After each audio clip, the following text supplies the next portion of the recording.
Welcome back, viewers, to my YouTube channel, Gurukul Competition Classes. In previous classes, we had covered fourth lesson of geography that named agriculture. Now we will discuss the next part of this chapter. Now I am starting the lesson.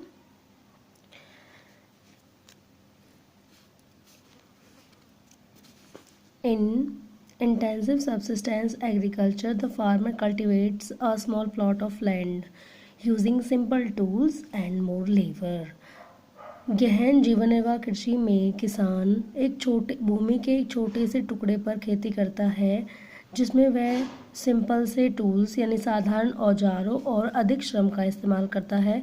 Climate with large number of days with sunshine and fertile soils permit growing of more than one crop annually on the same plot. Climate with large number of days with sunshine, इनकी धूप वाले दिनों के साथ ऐसा वातावरण जिसमें अच्छी से सनशाइन निकली हो, धूप अच्छी निकली हो, वो वाले दिन हो. And fertile soils permit growing of more than one crop, और जो उपजाऊ मिट्टी होती है वो स्वीकृति देती है एक ही वर्ष में एक ही भूमि के टुकड़े पर एक से अधिक फसलें उगाने की. Rice is the main crop, जो चावल होती है वो मुख्य फसल है. अदर क्रॉप्स अन्य भी फसलें हैं जैसे गेहूँ, मेज़, मक्का, पल्स, दालें एंड और ऑयल सीड्स होती हैं तिलहन की फसलें, जिन जिन फसलों से तेल निकलता है, ऑयल निकलता है, वो वाली फसलें, ठीक है, उन्हें तिलहन की फसलें बोला जाता है. तो इस तरीके की फसलें शामिल हैं. Intensive subsistence agriculture is prevalent in the thickly populated areas of the monsoon region of south east and east Asia. तो जो इंटेंसिव सबसिस्टेंस एग्रीकल्चर है यानी गहन जीवन निर्वाह कृषि है, ये उन क्षेत्रों में ज़्यादा प्रचलित है. एक तो जो बहुत ज़्यादा सघन बसे हुए क्षेत्र हैं जहाँ की जनसंख्या बहुत ज़्यादा है, साथ ही जो मानसूनी क्षेत्र है, और मानसूनी क्षेत्र कौन कौन से हैं? साउथ है, दक्षिण का हिस्सा है, दक्षिण पूर्वी का हिस्सा है, और साथ ही पूर्वी एशिया का हिस्सा. Now we will discuss about primitive subsistence agriculture. Primitive subsistence agriculture includes shifting cultivation and nomadic herding.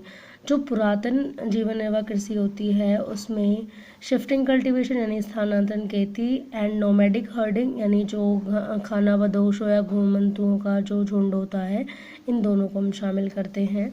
Shifting cultivation क्या होती है? Shifting cultivation is practised in the thickly forested areas of Amazon basin, tropical Africa, parts of south east Asia and north east India. तो shifting cultivation यानी स्थानांतरण खेती उन बहुत ज़्यादा जंगलों वाले क्षेत्रों में की जाती है. यानी कि जो शिफ्टिंग कल्टीवेशन है, स्थानांतरण खेती अमेजोन बेसिन और ट्रॉपिकल अफ्रीका और साथ ही साउथ ईस्ट एशिया और नॉर्थ ईस्ट इंडिया के कुछ भागों में की जाती है जहाँ पे बहुत ज़्यादा वन पाए जाते हैं, वन क्षेत्र ज़्यादा होता है. These are the areas of heavy rainfall and quick regeneration of vegetation. ये वो क्षेत्र होते हैं जहाँ पे भारी वर्षा होती है and quick regeneration of vegetation, और जो वनस्पति होती है वो शीघ्र ही उत्पन्न हो जाती है. इस कल्टीवेशन में होता क्या है? A plot of land is cleared by felling the trees. कुछ पेड़ों को गिरा करके काट करके ज़मीन को साफ किया जाता है, भूमि के टुकड़े को साफ कर लिया जाता है एंड बर्निंग दैम, और उन्हें जला दिया जाता है. द एशेज मीन्स होती है राख. The ashes are then mixed with the soil.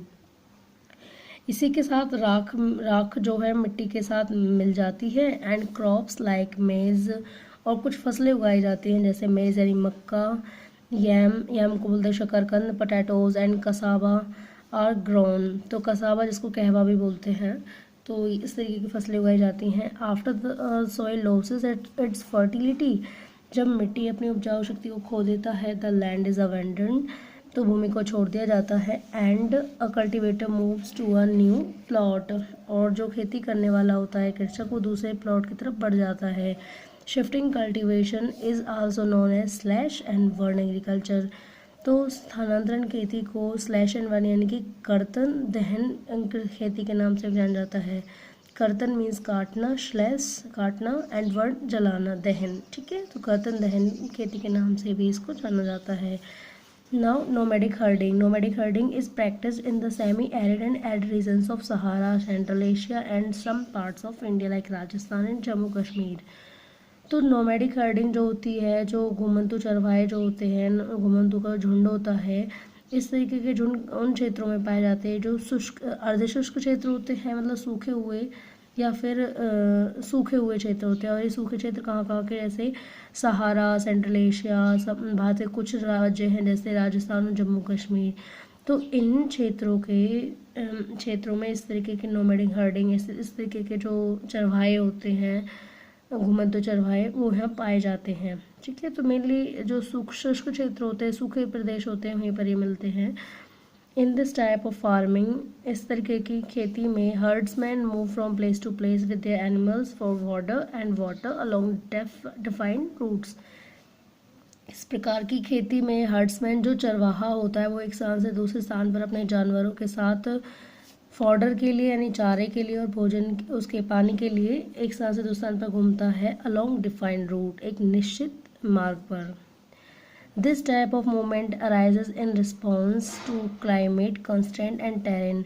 इस प्रकार की जो गतिविधि है वो वातावरणीय दबाव और भूभाग के चलते की जाती है या शुरू की जाती है, क्योंकि कई बार क्लाइमेटिक रीजंस होते हैं कि जो ये चरवाहे होते हैं उन्हें जिन स्थानों पर ये रहते हैं वहाँ की वनस्पति ख़त्म हो जाती है, तो वहाँ से लौट कर उन्हें दूसरी जगह जाना पड़ता है जहाँ पे इन्हें चारा अवेलेबल हो सके। ठीक है, आप अपने आसपास भी देखते हैं, अपने गांव में भी देखा होगा, बहुत सारे चरवाहों का रेवड़, एक तरीके से झुंड जो होता है अपने जानवरों के साथ घूमता रहता है। गर्मियों के टाइम में विशेषकर निकलता है एक दूसरे राज्यों में। ठीक है students, next sheep, camel, yak and goats are most commonly reared. तो इस तरीके के जो जानवर होते हैं आमतौर पर इनका पालन किया जाता है। They provide milk, meat, wool, hides and other products to the herders and their families. तो ये जो जानवर होते हैं मिल्क, मीट, वूल, चमड़ा, इस तरीके के अन्य उत्पाद जो चरवाहे होते हैं उनको और उनके परिवार को प्रदान करते हैं। Now we will discuss about commercial farming. Commercial farming होती है वाणिज्यिक खेती। In commercial farming crops are grown. Commercial farming में फसलें उगाई जाती हैं and animals are reared for sale in market. तो कमर्शियल फार्मिंग में फसलों का उगाना और जानवरों का पालन, ये दोनों ही मार्केट में बेचने के लिए किए जाते हैं। The area cultivated and the amount of capital used is large. तो जिस भूमि का टुकड़े पर खेती की जाती है और जितनी मात्रा में पूंजी का प्रयोग होता है इस लार्ज, बहुत बड़े पैमाने पर होता है।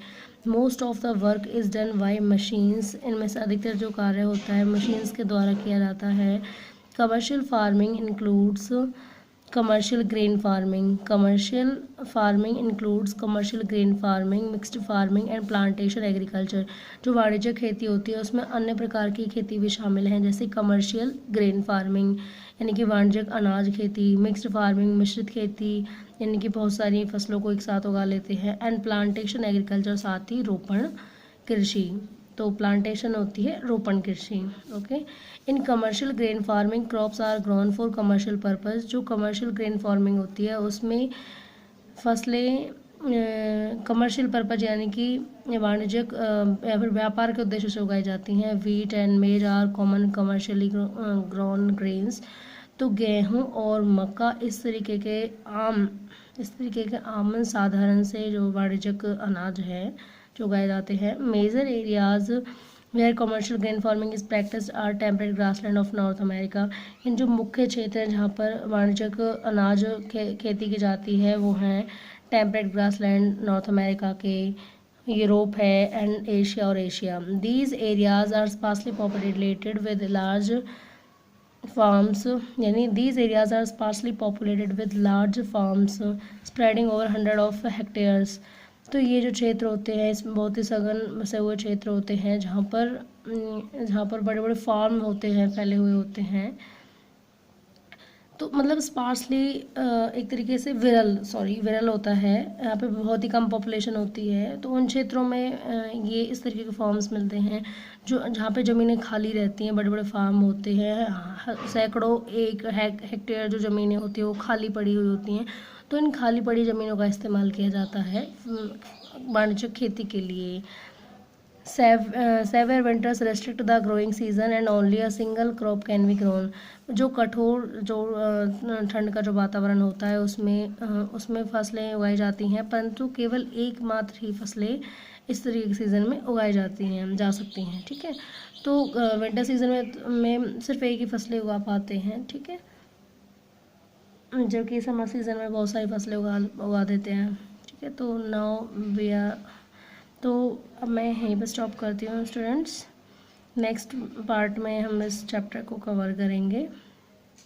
Thank you so much for watching this video. Please do comment, like and subscribe my channel.